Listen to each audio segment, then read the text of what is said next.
Hey everybody, welcome back for another video. Hope you're all doing well. So the Enterprise Ethereum Alliance has just added another 48 members to the alliance. The latest members are comprised of tons of blockchain startups, IT groups, as well as companies focused on finance and academics. One of the headline new members is the University of New South Wales, which is crazy, who just a few days ago actually noted that they would actually have a consumer loyalty program research initiative that they would actually be giving away Ethereum for purchases, which is also insane. We had something about a year ago that there was another school, I think it was in the US, that was giving away, was it Ripple? I can't remember what coin they were giving away, but the fact that anyone's giving away any of these coins is just nuts because it gets more people to start using them.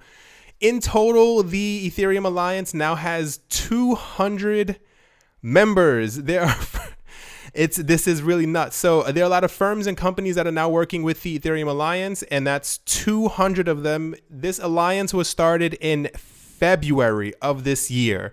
Not last year, not January, February. That is 9 months or so, and it's growing a lot quicker than I think anybody actually ever thought, especially with headliners such as JP Morgan, who thinks that they can talk about Bitcoin but they love Ethereum. British Petroleum, which is another big one, BP, and Microsoft is also one of their best friends. And we just heard news, I think it was a couple hours ago or a day ago, I forgot how long it was, that the largest bank in Russia, Sberbank, SBER Bank, is also one of their members. The future is very, very bright for Ethereum. If you did not know that, just here to tell you that. So next up, we have news. This has been going on for quite a bit now. There are a lot of people who are complaining about this online.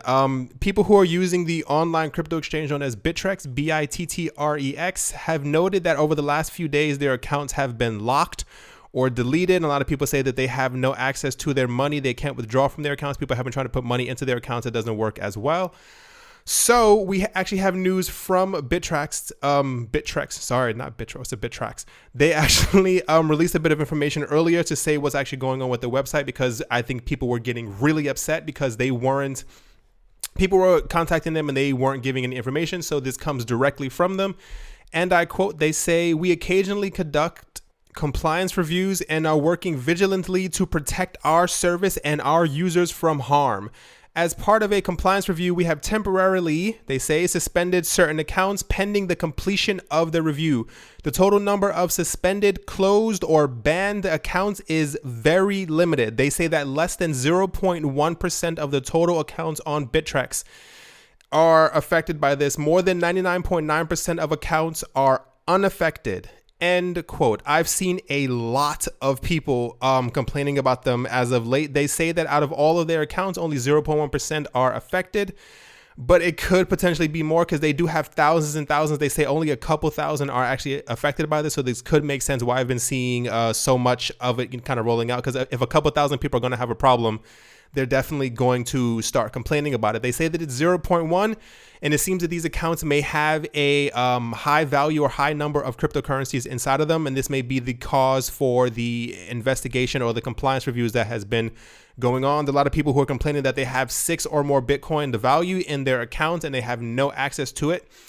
Even worse is that they apparently haven't been answering any emails, no type of contact. People were contacting them on every single form of social media, especially on Facebook and Twitter.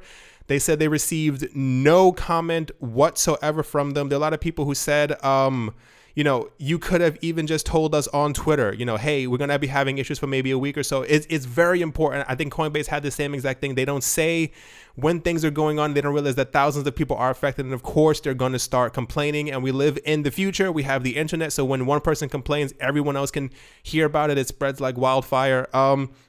Whatever the case might be, I hope they get this resolved soon. I heard problems about them sometime around the summer. It was Bittrex and Poloniex. They were both having a lot of issues. I already don't care for Poloniex. I've said that before. I had issues with them and also had Bittrex issues in the past. So I use them only when it's necessary because they have a large number of smaller coins on them. But I hope that everyone who is affected by this, that you get your money in the near future, that everything kind of works out, because this is exactly why we need decentralized exchanges, because of situations like this.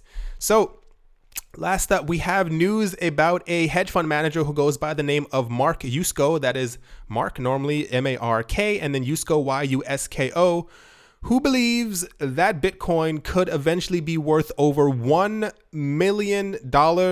He says because he knows he's a hedge fund manager, and he knows a large number of investors who are buying Bitcoin and using it exclusively as a store of value instead of they've completely moved away from traditional markets or traditional investments such as gold and silver. I spoke about this in one of my earlier videos. I met a lot of people at conferences and stuff like that. I met this one woman who told me, I can't remember her name for the life of me.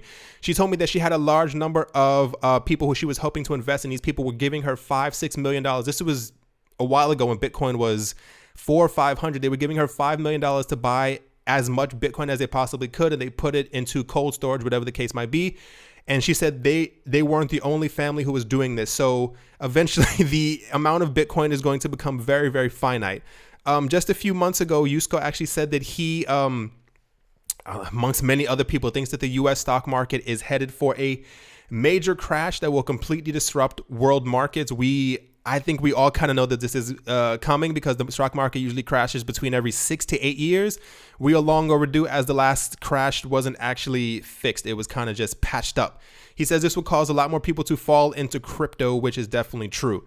On Twitter, he recently wrote that the best case scenario will be Bitcoin hitting $1 million in 10 years, but he thinks a more conservative number would be $500,000 within the next 20 years. That is, he says, if public blockchains aren't completely overthrown by a private blockchain, such as those by companies or countries, where they kind of control everything. He says that he believes that there's a 75% likelihood at this moment of his predictions coming to light, and that he notes that Bitcoin may actually be well on its way to hitting this number as more people start to use it, buy it. And he believes even now at this moment that Bitcoin is already on the path to hitting a 6-figure valuation per coin. He says and notes that, obviously the number one rule of investing is never put in more than you can afford to lose. So he advises people to therefore, conservatively just put 1% of their portfolio into Bitcoin and to watch it work its magic, as he said. Guys, this is 2017. Bitcoin was $700 at the beginning of this year. Last summer, it was 300, 400, 500 somewhere. I can't remember the exact number. Bitcoin hitting 10,000 at this point is more of a, when is this thing going to happen, around February, or this? It's no longer, can it reach it at this point? There are so many people buying into it. There's so many people who are constantly using it as like a literal store of value. They're not touching these things. The difficulty on this thing will continue to rise as people are mining it more and more. We see the difficulty charts rising every single day. The same exact thing with Ethereum. This is where, the big money starts to come in. Fewer and fewer of these coins are going to be created by the network eventually. I don't know if it's going to be 10 years or 20 years. This is my personal thing on cryptocurrencies. Unless world governments completely come together and ban every single cryptocurrency, they say, no, we cannot have any of these things anymore, that's when the prices will definitely start crashing and start going to zero. I do not see that happening, as so many countries have started coming forward saying that they, don't mind these things. $500,000 and even $1 million at this point are just mathematical eventualities to me. That is, I think we will eventually get there. It may be 20 years, but I think we are well on our way. We've seen what the market can do, and I think we all have very exciting times ahead of us all.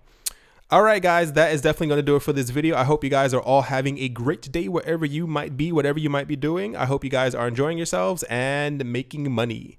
All right, guys, I'll talk to you all soon. See you.